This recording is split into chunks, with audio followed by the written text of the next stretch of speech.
Carta aos Coríntios, capítulo 5. Como eu disse, esse texto fará referência a uma festa em Israel. Uma festa que era comum na nação de Israel. 1 aos Coríntios, capítulo 5. Nós leremos os 13 versículos deste capítulo. Você pode manter-se assentado, mas ainda com reverência. Para facilitar a compreensão desse texto, irmãos, esse capítulo ele pode ser dividido, e ele será dividido mediante a exposição, em 3 partes. A primeira parte é o versículo 1 e o versículo 2. A segunda parte é o versículo 3 até o versículo 6. E a outra parte, então, a parte mais substancial para nós, devido às suas aplicações, é do versículo 7 até o versículo 13. Então você já pode observar que o nosso sermão tem 3 pontos. E eu quero ler. Acompanhe comigo a leitura, por favor. Paulo está escrevendo a irmãos, crentes, em uma igreja na cidade de Corinto. E assim está escrito. Geralmente, se ouve que há entre vós imoralidade. E imoralidade tal, como nem mesmo entre os gentios, isto é, haver quem se atreva a possuir a mulher de seu próprio pai. E, contudo, andais vós ensoberbecidos e não chegastes a lamentar, para que fosse tirado do vosso meio quem tamanho ultraje praticou? Eu, na verdade, ainda que ausente em pessoa, mas presente em espírito, já sentenciei, como se estivesse presente, que o autor de tal infâmia seja, em nome do Senhor Jesus, reunidos vós e o meu espírito, com o poder de Jesus nosso Senhor, entregue a Satanás para a destruição da carne, a fim de que o espírito seja salvo no dia do Senhor Jesus. Não é boa a vossa jactância. Não sabeis que um pouco de fermento leveda a massa toda? Lançai fora o velho fermento para que sejais nova massa, como sois de fato sem fermento, pois também Cristo, nosso Cordeiro Pascal, foi imolado. Por isso celebremos a festa, não com o velho fermento, nem com o fermento da maldade e da malícia, e sim com os asmos da sinceridade e da verdade. Já em carta vos escrevi que não vos associeis com os impuros. Refiro-me com isto, não propriamente aos impuros deste mundo, ou aos avarentos, ou roubadores, ou idólatras, pois neste caso teríeis de sair do mundo.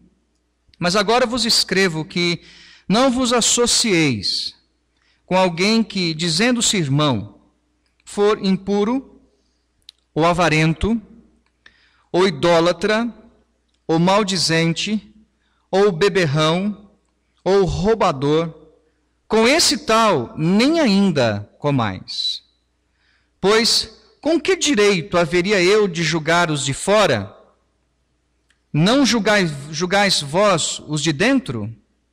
Os de fora, porém Deus os julgará. Expulsai, pois, de entre vós o malfeitor. Vamos orar? Ó Deus, louvado seja o teu nome, por esse dia que nos oferece, Senhor, a oportunidade de novamente nos reunirmos aqui nesta casa de adoração, casa de ensino da tua palavra, lugar que um dia foi consagrado para cultuar o teu nome, lugar que foi, ó Deus, dedicado ao Senhor para uso exclusivo da tua santidade e da tua glória. Senhor, nós estamos diante deste texto e tememos e trememos, ó Deus, diante do fato da tua santidade. Porque, Senhor, somos pecadores, cheios de imperfeições. Ó Deus, tenha misericórdia de nós. Faça com que nesta noite, Senhor, por esse texto, que Teu Espírito nos faça enxergar completamente quem somos e a nossa miséria, para que assim, Senhor, o nosso culto na Tua presença seja agradável. Não a nós, não, Senhor, não para nós. O culto não é para o nosso enlevo, simplesmente, mas o culto é para o Senhor.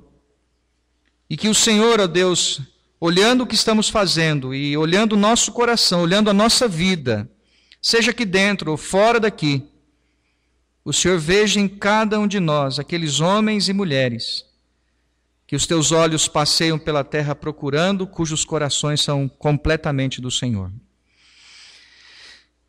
Senhor Deus, nós clamamos que na nossa nação haja ainda a liberdade da proclamação do Evangelho, e que nós, os crentes, Senhor, não nos calemos diante das oposições.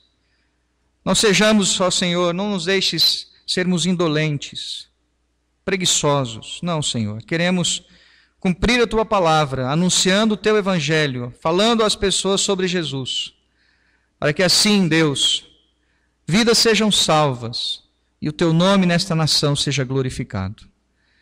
Ó Deus querido, impeça qualquer ardil de Satanás, que nos impeça de compreender esta porção da Tua palavra. E que somente, Senhor, o Teu Espírito aqui nesta noite tenha liberdade para convencer os corações e para obrar ou fazer com que cada um de nós seja movido na direção e no caminho da obediência à Tua palavra. Senhor Deus, abençoa-nos. Eu te louvo, Senhor, por cada alma preciosa que conduzistes até aqui nesta noite. E que esses corações sejam corações abertos, não corações de pedra, mas corações abertos, e que cada um seja receptivo para a Tua palavra. Em nome de Jesus. Amém, Senhor Deus. Amém. É bem possível, irmãos, que alguém aqui já tenha ouvido alguma mensagem nesse texto. Isso não é um texto fácil. Porque, na verdade, Paulo estava escrevendo, porque ele tomou conhecimento, que existia dentro da igreja de Corinto certos comportamentos, certas práticas, e essas práticas não poderiam ou não podiam continuar sendo assumidas pela igreja e muito menos tolerada na vida da igreja.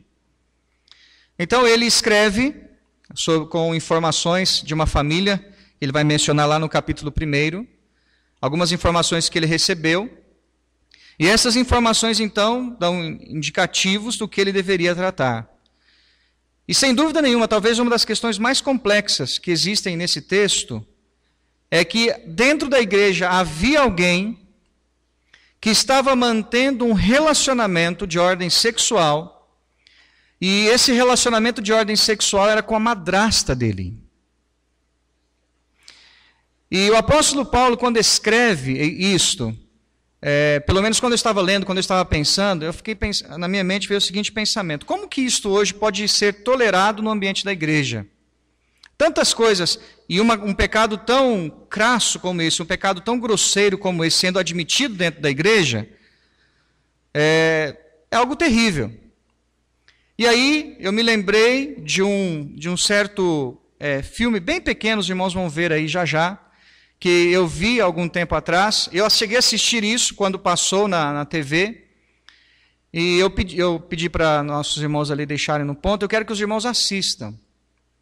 Isto aconteceu no Brasil, mais precisamente lá numa cidade no Espírito Santo, e um dos ex-alunos do seminário, lá do Maranata, morou nesta cidade, que vai referir aí, e os irmãos quando eu vi isso, e depois quando eu vi novamente, eu fiquei assustado com esse tipo de coisa acontecendo, hoje, como pessoas que professam serem cristãos. E os irmãos, acompanhem aí, para os irmãos verem que isso não só acontecia lá em Corinto, mas continua acontecendo nos nossos dias, e a igreja não pode ficar incólume, ou seja, ficar sem tomar uma posição acerca dessas questões. São 4 minutinhos. Acompanhe aí para os irmãos verem.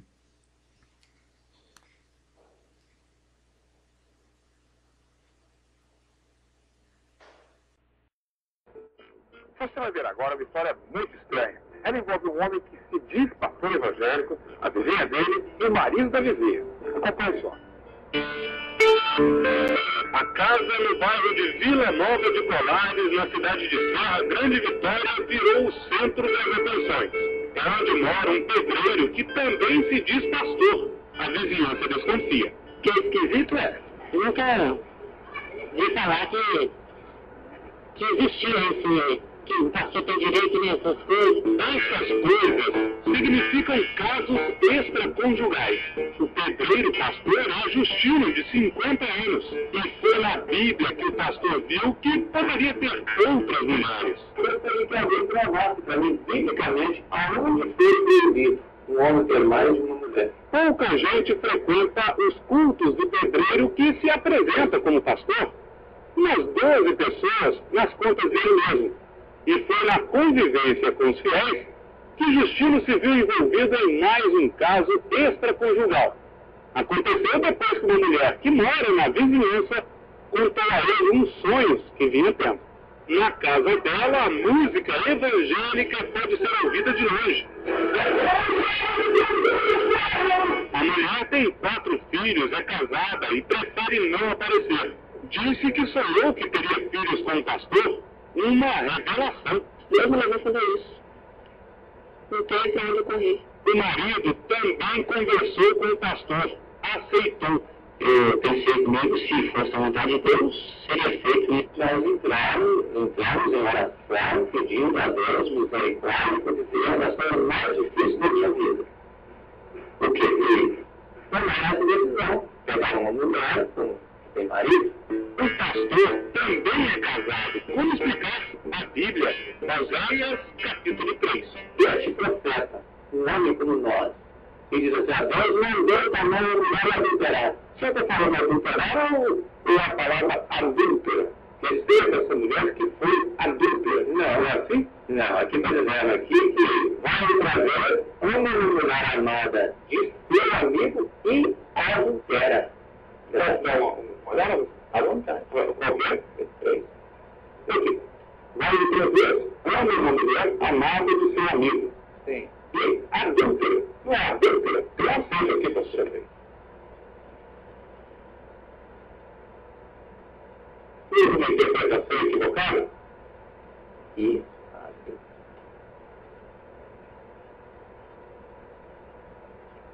A Bíblia não está se referindo a uma mulher adúltera. Deixa eu ver.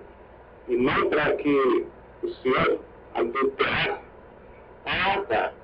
Inclusive foi bom você mexer nisso aqui, porque uma mulher chama outra, né? Por isso nós precisamos da direção do Espírito.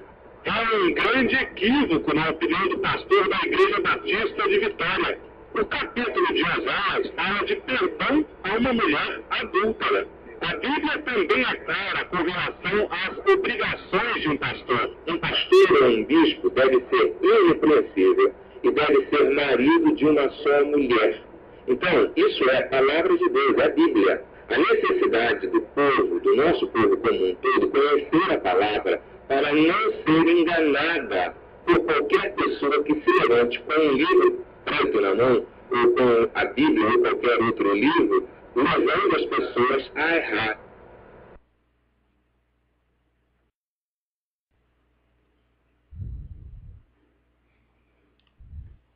Século XX.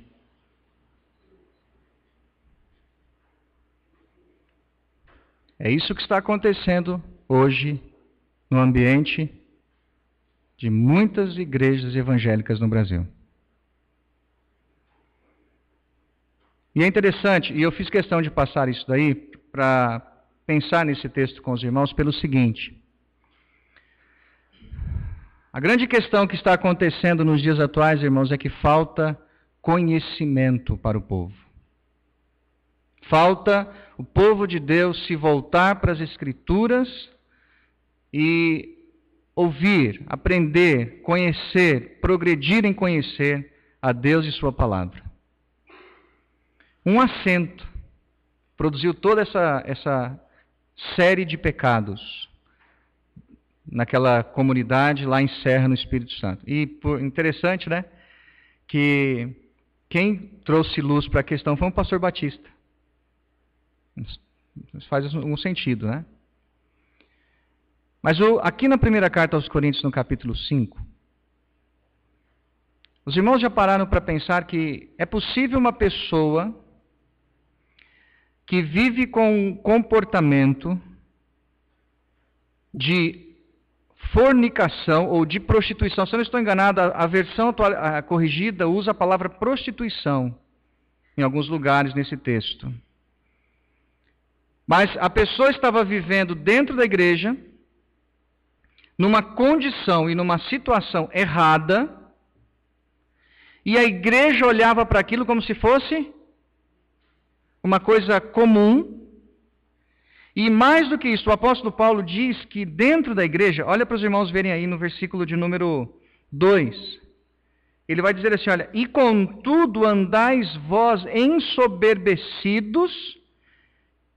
Quer dizer, eles estavam vendo aquilo acontecer dentro da igreja, estavam vendo as coisas acontecendo no ambiente dentro daquela igreja em Corinto, e estavam cheios de orgulho, soberba e arrogância. Eu fui pesquisar essa palavra ensoberbecido que aparece aí no texto. Ela aparece, sabe quantas vezes no Novo Testamento?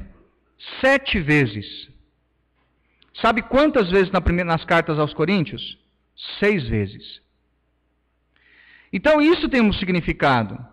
É que nós, à semelhança dos dias de Corinto, nós estamos vivendo também num tempo em que as pessoas elas são tendentes a serem soberbas, arrogantes, presunçosas, cheias de vaidade, cheias de pretensa espiritualidade, e estão vivendo e trazendo nas suas vidas práticas que são práticas reprovadas aos olhos de Deus. E é interessante que o apóstolo Paulo estava distante, ouve aquela questão, envia a comunicação, e a primeira coisa, e a primeira divisão do sermão, ele vai denunciar o problema que existia. E a denúncia dele, ela parte da seguinte perspectiva: havia imoralidade dentro da igreja. Essa imoralidade era uma imoralidade que não se via entre os gentios. Lá no versículo 1, os irmãos têm aí, podem observar. Ele vai dizer assim, olha, imoralidade tal que nem entre os gentios isto se vê. Ou alguém se atreve a cometer tal prática, ou fazer tal coisa. E então ele vai declarar que esta imoralidade é um homem, membro da igreja, que estava então mantendo um relacionamento pecaminoso com a mulher do seu próprio pai. Portanto, ele estava se relacionando com quem? Com a sua madrasta. Estava dentro da igreja, convivendo dentro da igreja, estava ali como se nada estivesse acontecido, e o apóstolo Paulo tem conhecimento que a igreja estava tolerando aquele tipo de prática, e ele percebe que junto disso havia uma certa soberba, um certo inchaço, essa é a tradução literal, esse inchaço que existia, como se nada estivesse acontecendo. E Paulo vai dizer que se a igreja de fato percebesse pela ótica de Deus e pelos princípios de Deus, a igreja deveria lamentar e chorar. Versículo de número 2, ele diz assim, olha, contudo vocês estão ensoberbecidos, vocês deveriam chorar, lamentar, porque isso não pode ficar no meio de vocês. Ele vai dizer que isso seja tirado, tamanho traje. Quem praticou isto e quem está nesta prática tem que ser retirado do ambiente da igreja. Não pode viver dentro da igreja. Então o apóstolo Paulo, ele segue para a segunda parte, no texto do capítulo 5, para dizer, e aqui então é o cerne do pensamento que eu quero que os irmãos pensem antes de participarem da ceia do Senhor, é que, irmãos, a igreja é um lugar que precisa ser cultivada disciplina. É impossível nós vivermos no ambiente da igreja e ao mesmo tempo não cultivarmos um aspecto no nosso viver, disciplinando-nos, conformando-nos à revelação de Deus e à sua palavra. O mundo pode ter suas práticas, o mundo pode achar as coisas normais. Existem coisas acontecendo, e uma delas eu posso mencionar, e ainda que talvez depois disso alguém queira me prender, eu espero que não é? Mas hoje já existem igrejas, ou existem igrejas, que são pastoreadas por homossexuais, e estas igrejas admitem as práticas homossexuais no ambiente da igreja como se fossem coisas comuns. E Deus e sua palavra se posicionam contra tais práticas. Notem, as práticas, porque Deus tem o poder de transformar um homossexual, livrando desta prática pecaminosa e afrontosa à pessoa de Deus. Existem diversas coisas acontecendo no ambiente da igreja que demonstram que a soberba, esta arrogância que toma conta da vida de muitos professos cristãos e de muitas igrejas professas cristãs, são práticas que dão evidências claras, nítidas, que já não existe mais disciplina no ambiente da igreja. Na verdade, praticar disciplina ou ser disciplinado, uma vida disciplinada sob os princípios da palavra de Deus, já não faz mais sentido para muitos. E o apóstolo Paulo diz que nesse caso a disciplina é radical. E aqui, então, às vezes a gente fica pensando assim, nossa, é triste olhar para esse texto. O apóstolo Paulo vai dizer assim, olha, esse homem que está continuamente nesta prática e que não muda, ele tem que ser entregue a Satanás para que o seu corpo seja destruído. Sabe o que Paulo está dizendo? Esse homem tem que morrer. Porque a ideia do texto é basicamente a seguinte: Deus nos preserva contra Satanás. Inclusive existe um hino. O hino Castelo Forte, no 323, tem um determinado ponto que fala assim, me ajudem aí os irmãos, se quisessem devorar-nos demônios cruéis, não diz? Como que é? E demônios incontáveis, não é? A ideia é esta: se o inimigo de Deus pudesse se levantar contra a igreja de forma assim direta, sem a preservação de Deus, possivelmente já teria matado todos os crentes. Por que ele não fez isso e não faz isso? Porque Deus, o Espírito do Senhor, é aquele que nos protege e nos preserva.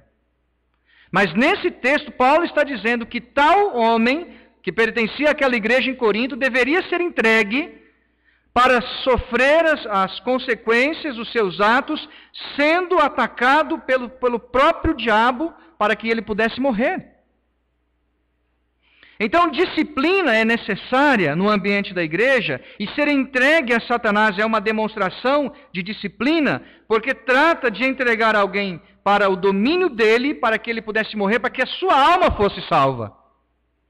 E o texto vai dizer exatamente isso. Os irmãos têm o versículo 5. Entregue a Satanás para a destruição da carne, o corpo, portanto, a fim de que o espírito seja salvo no dia do Senhor.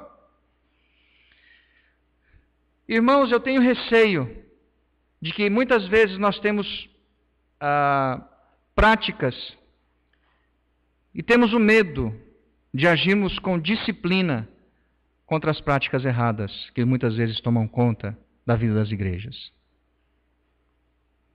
Porque a tendência nossa é aquela velha máxima, aquela velha frase, né? Ou a máxima.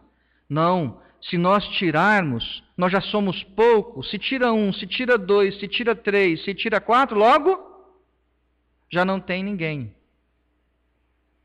E eu prefiro crer, irmãos, que é muito melhor agirmos com disciplina e sermos criteriosos quanto às nossas práticas. Sermos criteriosos contra os princípios da palavra com os princípios da palavra de Deus. Ainda que muitas pessoas censurem a igreja por agir com firmeza contra o pecado e suas manifestações, ainda que com dor no coração perder 1, perder 2 ou perder 3 ou outros, é difícil, é triste, mas para preservar o todo, às vezes isso precisa ser feito.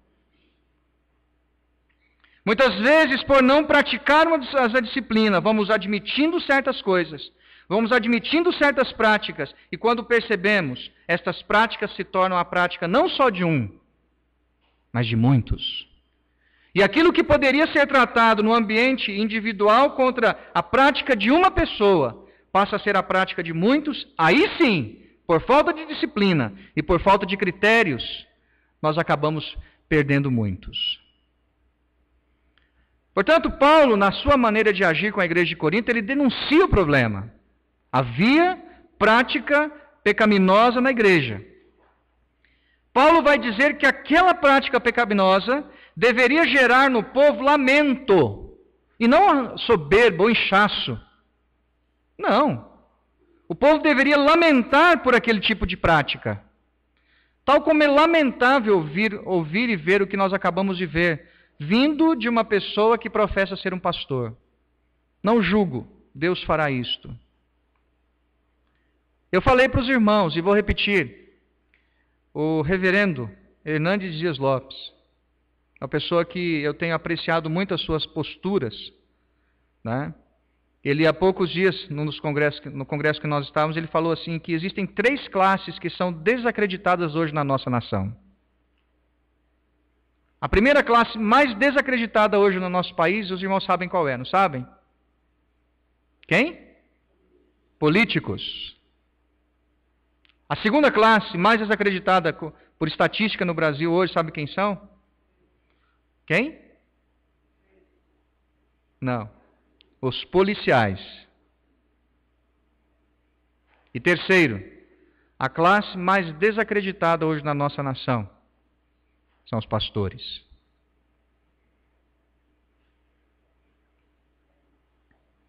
Os pastores, a voz da igreja, a voz dos púlpitos que deveriam censurar o pecado na própria vida, na minha vida, procurar uma vida de santificação e conduzir a igreja à santificação, nós estamos vendo desmandos e práticas que são práticas, como nós vimos aqui, como o dinheiro dentro de Bíblias, dinheiro escondidos em diversas práticas, lugares, e os irmãos sabem muito bem, porque são cientes do que está acontecendo. Nós não podemos, irmãos, admitir isto. Nós temos que nadar na contramão disto.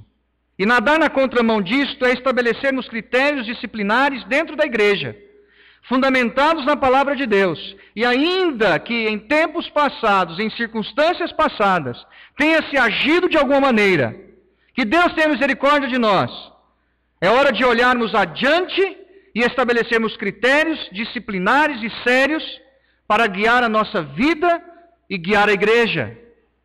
E certamente fazendo isto, isso trará para nós benefícios e bênçãos, porque Deus quer nos conformar à imagem do Filho. Quer nos conformar à imagem do Santo de Deus, que é o seu Filho, nosso Salvador. Disciplina, irmãos, é necessário e ela tem alguns objetivos. Por exemplo, se não há disciplina, há fraqueza na doutrina. Portanto, a disciplina mantém a sã doutrina. Se não há disciplina, não existe critério para tratar dos assuntos que envolvem a vida da igreja. Um exemplo disso, querem ver? Os irmãos se lembram, a igreja começou com quantas pessoas? Quando a igreja começou lá no dia de Pentecostes, Atos 2, quantas pessoas? Isto. E aí, aconteceu o primeiro sermão. Depois do primeiro sermão, a igreja de 120 foi para quantos? 3.000 almas. Agora imaginem uma igreja de 3.000 almas, vivendo. E logo que surge o primeiro problema, qual foi o primeiro problema que surgiu na igreja? Antes, quase, é um pouquinho antes. Problema da mentira. Ananias e Safira, lembram-se disto? Vendem lá uma propriedade, vêm diante de Deus e mentem, quando ele mentiu, morreu. Aí vem a outra pessoa, chega ali, já morre também. Quer dizer, quando a igreja surgiu com 3.000 membros, o Espírito de Deus tratava com a igreja de tal maneira que não era tolerada a prática pecaminosa. Ananias e Safira demonstram isso. Depois surge a questão no capítulo 6, que a irmã acabou de mencionar, surge a necessidade da diaconia, e então a igreja começa a expandir, e a igreja começa a se espalhar, e Deus age com critérios, princípios que devem também nortear a nossa vida. A disciplina, irmãos, visa remover o ofensor obstinado. E olha como que a igreja tem princípios, e esses princípios são princípios bíblicos. O princípio é, se alguém erra, o princípio é que eu devo procurá-lo pessoalmente. Se ele ouviu a repreensão, o que tem que acontecer? Ganhaste o teu irmão. Mas se ele não deu ouvidos e continua na prática errada, organiza uma comissão, um grupo de irmãos, e vai até ele e conversa. Se ele não ouviu aquele grupo de irmãos, traze a igreja. E se ele não ouvir a igreja, considera-o como gentil e publicano, indicando que Deus, ele age estabelecendo princípios, e o princípio é que o obstinado ofensor ou pecador se arrependa dos seus atos e de suas práticas e seja restaurado à comunhão, porque a disciplina visa a edificação dos crentes. Disciplina visa estabelecimento de boa ordem e decência na igreja. Disciplina visa mostrar que nós, ainda que disciplinamos, nós fazemos isto de forma amorosa, porque o amor não ignora a falha. O amor censura a falha para corrigi-lo e para corrigir aquela pessoa que está falhando e restaurá-la à direção certa.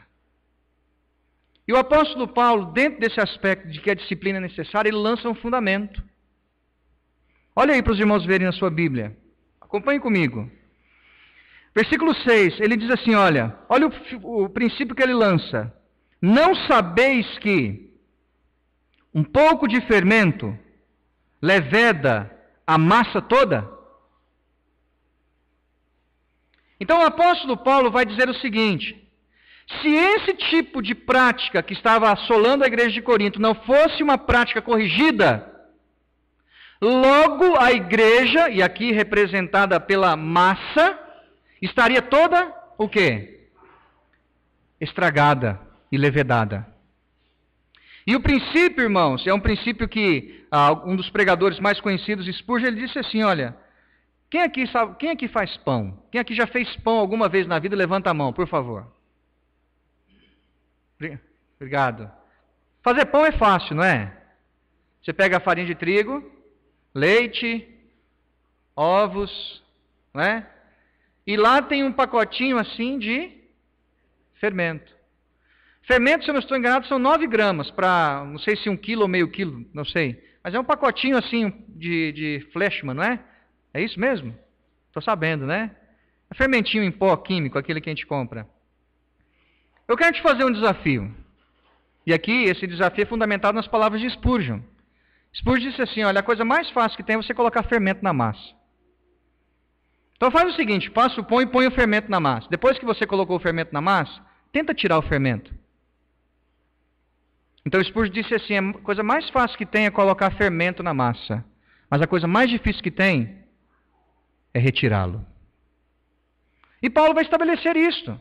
Se não existir disciplina na igreja, se não existirem critérios que trabalhem contra o pecado e contra o obstinado pecador, ofensor, que visa o aspecto de decência e de ordem na igreja, se isso não for tratado, vai chegar o momento, meus irmãos, em que o fermento vai levedar a massa inteira. Então o apóstolo Paulo está dizendo, tem que retirar o fermento.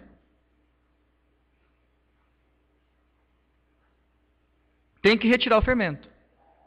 E aí então nós entramos na terceira parte do texto, que outros irmãos têm aí, podem me acompanhar, no versículo 7 até o versículo 13.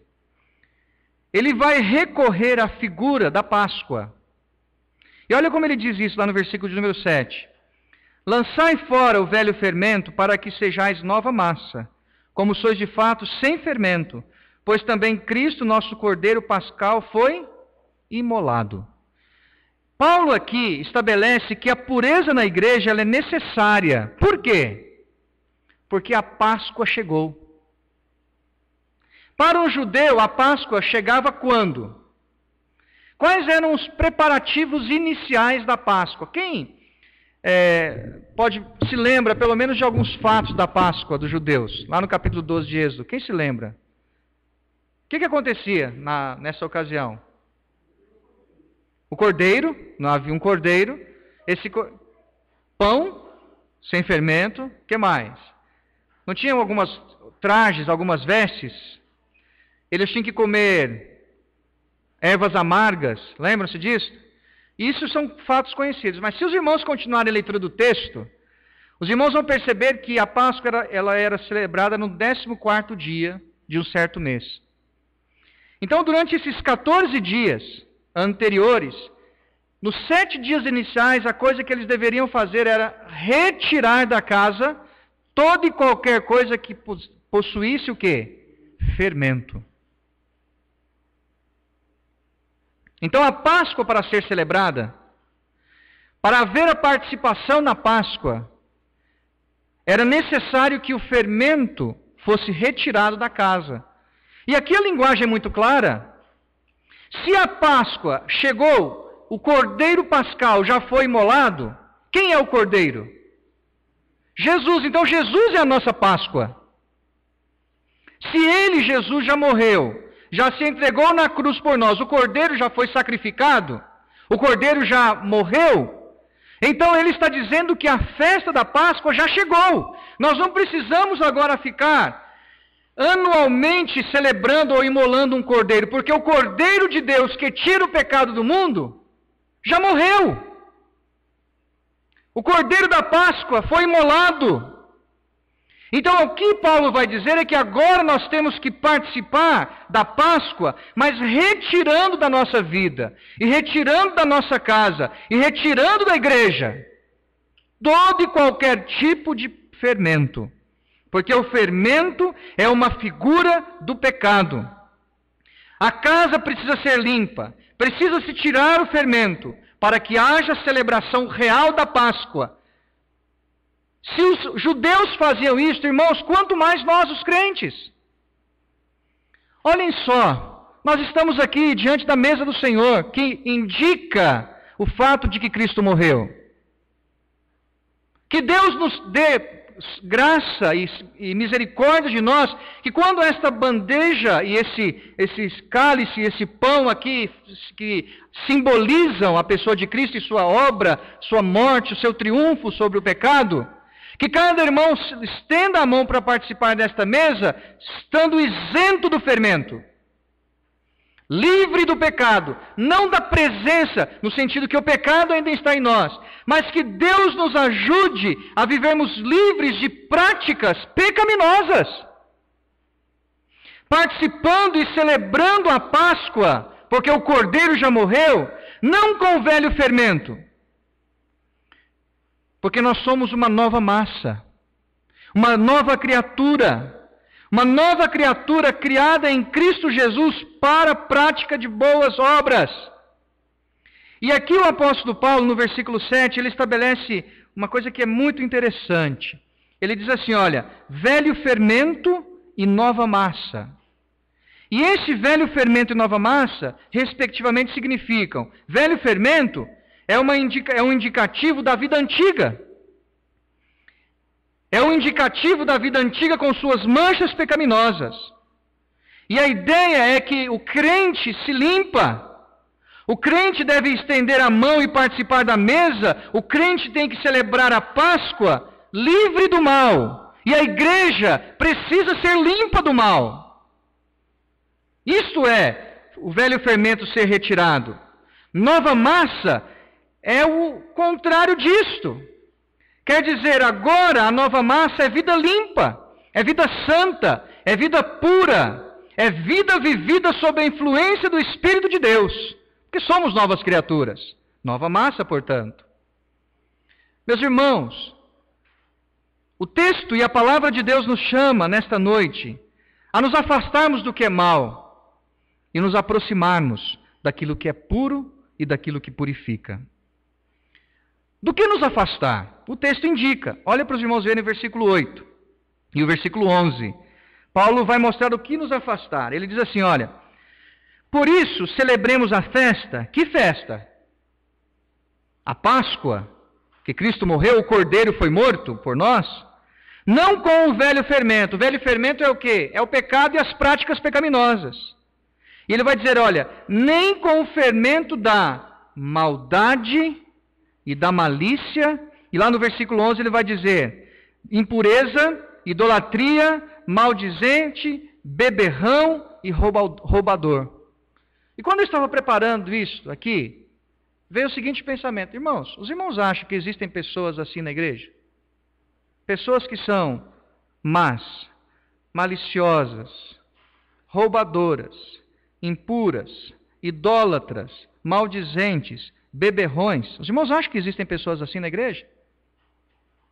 Se Paulo estava dizendo em Corinto, é porque haviam dentro da igreja pessoas naquela condição.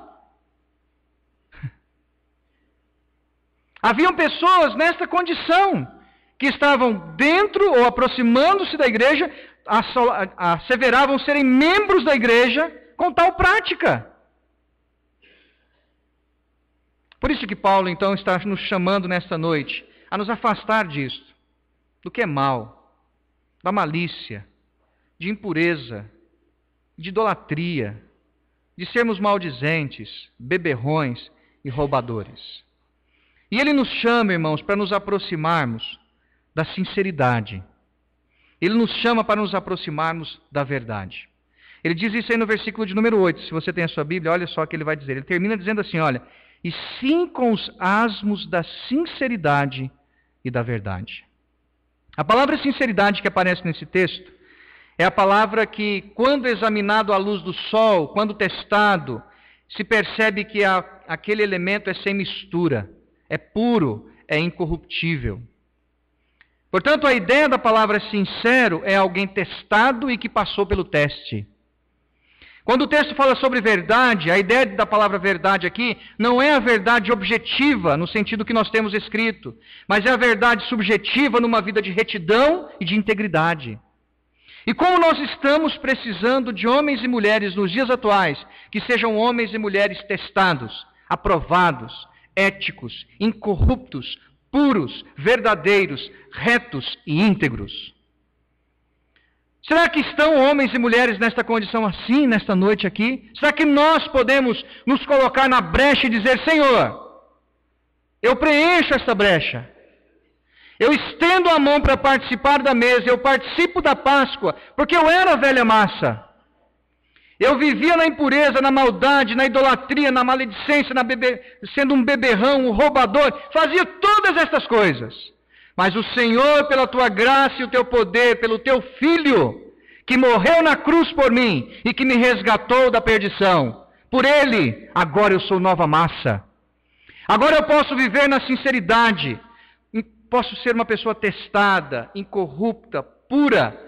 Por Ele eu posso viver na verdade, na retidão e na integridade. E meus irmãos, nossa nação precisa de homens e mulheres assim.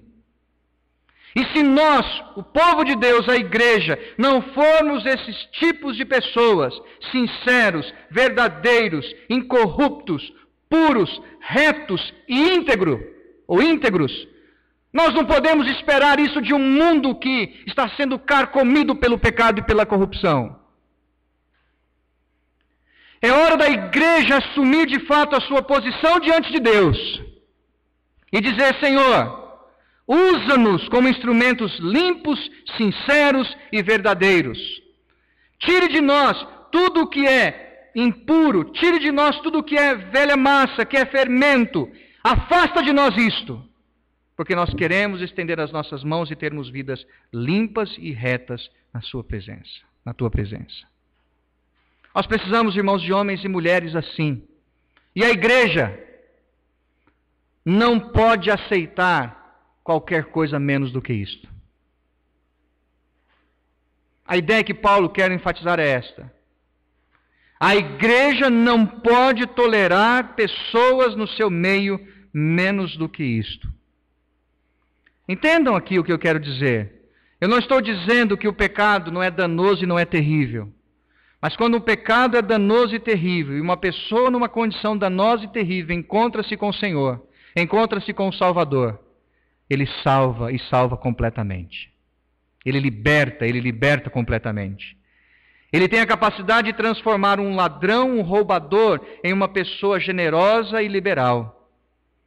Ele tem a capacidade, pelo seu poder, de transformar o beberrão em alguém sóbrio e capaz de aconselhar. Ele tem a capacidade, pelo seu poder, de transformar o maldizente em alguém que de sua boca vai sair louvores e palavras boas para a edificação. Ele tem a capacidade de transformar um idólatra que cultua não só as imagens, mas que cultua, por exemplo, o dinheiro. Porque, segundo a Bíblia, A avareza e o amor que procede do dinheiro, que gera então esta avareza, é idolatria. Ele é capaz de tornar o idólatra alguém que ama e teme a um só Deus e tem só um Senhor. Ele é capaz de transformar um homem, ainda que poluído nos seus pensamentos impuros, em uma mente pura e purificada para a glória de Deus. Ele é capaz de encher o malicioso de bondade e de pureza e de uma dose de docilidade. E ele é capaz de transformar uma pessoa maldosa em uma pessoa boa, transformada pelo poder regenerador do Espírito Santo de Deus. Portanto, irmãos, esta noite o texto e a palavra santa nos convoca a uma reflexão muito séria. Paulo chama a atenção da igreja e eu uso as palavras de Paulo para chamar a nossa atenção nesta noite. O pecado precisa ser denunciado. O pecado precisa ser rejeitado. E quando um de nós comete um pecado e obstinado permanece nele, o melhor seria não nos enchermos de soberba e sim de lamento, pranto diante de Deus. A Bíblia e o texto nos chamam a atenção que a igreja precisa entender o valor da disciplina, ter critérios. Porque a disciplina e o critério na disciplina estabelece princípios, uma linha de conduta e uma forma de conduzir o povo de Deus. Palavra do Senhor. E o texto sagrado e a palavra santa nesta noite nos chama a atenção que é necessário pureza na igreja e nas nossas vidas, porque a Páscoa chegou. O Cordeiro de Deus morreu, está vivo, e nós devemos celebrar a Páscoa não com o velho fermento, indício da vida antiga, impura, poluída que vivíamos antes de conhecer a graça de Deus, mas vivermos agora como nova massa, vida limpa, vida santa, vida pura, vida vivida sob a influência do Espírito Santo de Deus. Devemos nos afastar do que é mau, malicioso, impuro, idólatra, maldizente, dos que são beberrões e roubadores. E para mim, essa é a porção do texto bíblico que mais me chama a atenção. O versículo diz assim, lá no versículo de número 11, você tem aí a sua Bíblia e pode me acompanhar. O texto diz assim, olha, agora vos escrevo que não vos associeis com alguém que dizendo-se irmão, olha o que ele está falando, e cultiva a impureza, avareza, idolatria, maldizente, beberrão, roubador, com esse tal nem ainda, o quê? Comam com ele. Isso é sério. Isso é sério. Ver o erro e não censurá-lo, talvez seja pior do que errar. É sério. E eu termino aí com as palavras que estão nesse texto. Os irmãos têm aí. Vejam o que está escrito no versículo 13. A gente lê isso aqui e pensa assim, não, mas Paulo era muito, muito duro, né? A igreja, para que isso? Olha o que ele está dizendo no versículo 13. Os de fora, porém, Deus os julgará. E nós, muitas vezes, dentro da igreja, estamos querendo julgar quem? Os de fora. O texto está dizendo assim, sabe quem vai julgar os de fora? É Deus. Mas olha o que ele vai dizer. Expulsai, pois, de entre vós o... A igreja tem autoridade para julgar os que são de dentro. A igreja tem autoridade para julgar os que são de dentro. Se eu terminasse esse sermão agora, ficaria, pelo menos na minha mente, ficaria assim. O que aconteceu com esse homem? Que estava nessa condição pecaminosa e que a igreja teve que tratar com ele. O que aconteceu com ele? Alguém sabe? Pode dizer, irmão. E?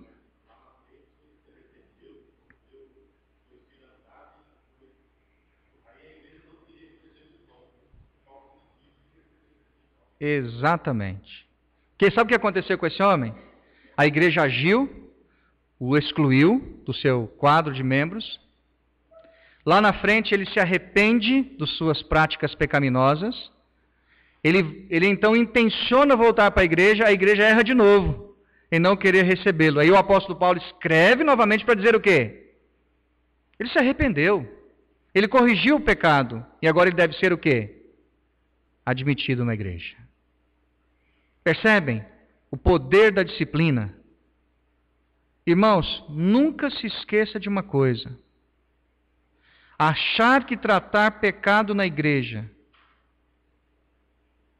vai espantar as pessoas é o contrário. Lidar contra o pecado e as práticas pecaminosas dá à igreja credibilidade contra o mal e contra as práticas malignas. Então eu quero convidar os irmãos, fundamentado nesses pensamentos do texto bíblico, a que nesta noite participe da ceia. Se você e eu estamos com vida limpa, vida pura, estamos vivendo criteriosamente segundo os princípios de Deus, ou procurando caminhar nesses princípios, censurando o pecado e combatendo o mal, irmão, a mesa é para você. A comunhão da mesa do Senhor é para estes. Mas se há alguém aqui que ainda não pertence ao Senhor, se há alguém aqui que não está vivendo de maneira comungante ou de comunhão com Deus e com a igreja, irmão, arrependa-se do seu pecado e da sua prática. Arrependa-se da prática pecaminosa. Expurgue ou retire da sua vida o fermento, o velho fermento, e seja de fato uma massa limpa, santa, pura, para a glória de Deus. Essa é a minha esperança. Espero que Deus, por sua graça, fale aos nossos corações. Vamos curvar nossas cabeças e vamos ter um tempo de oração silenciosa. Vou pedir à irmã, nossa instrumentista, que execute um hino bem suave. Eu gostaria que cada irmão, nesta hora, examinasse-se a si mesmo, refletisse. E, meu irmão, se tem coisa para corrigir, corrija. Se existem aspectos na vida relacional com Deus, pecados ocultos, corrija. Se há relacionamento com alguém na igreja ou fora da igreja que não está certo, corrija. Participe da mesa de maneira santa, de maneira pura, porque Deus julgará os de fora e nós temos que julgar os de dentro. Julguemo-nos a nós mesmos e participemos da sua mesa bendita.